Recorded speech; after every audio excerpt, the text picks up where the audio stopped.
Well, state officials are working hard to position Oklahoma as the center of wind power in this country. And not just wind generation.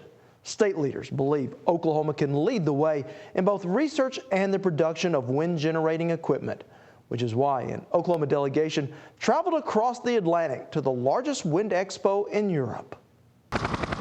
From huge blades spinning off the Danish coast to turbines high in the French Alps, wind power is sweeping through Europe.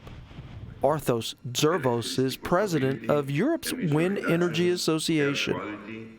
Already we are producing 4.3% of the electricity of the European Union is produced by wind. And what we expect is that by 2020 we'll have somewhere between 14 and 18% of the electricity produced by wind. European growth that's spreading across the Atlantic to this country. Within the last 2 years, in our business attraction efforts, there have been many companies from Europe and Asia that are interested in establishing a manufacturing facility or a maintenance, repair, and operation facility in the U.S., and many of those have looked at Oklahoma. The Department of Commerce's Sandy Pratt was part of an Oklahoma team to travel to Marseille, France, to Europe's largest wind energy show, all in an effort to partner with this growing business sector. The main drivers behind wind energy have not changed and will not go away.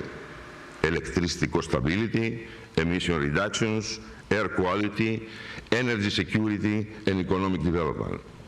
Wind energy is not a luxury, but a necessity even in the changing economic climate. An economic climate that's chilled investment capital, forcing many wind companies to slow expansion. Still, those in the industry believe the global outlook for wind energy remains buoyant. Currently, financial sector is totally pessimistic. But in general, energy sector is optimistic because we need more and more energy demand coming back.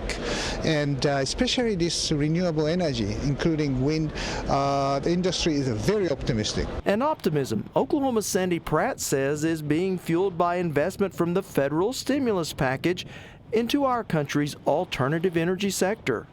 The U.S. is already a market for them. They know that. They're moving in that direction. But this just enhances that opportunity for them, providing additional incentives, tax advantages, and things to make it more profitable for them to do business in the U.S. And Pratt says, thanks to contacts made during the European Wind Show, they've identified close to a dozen projects that could bring new jobs into the state.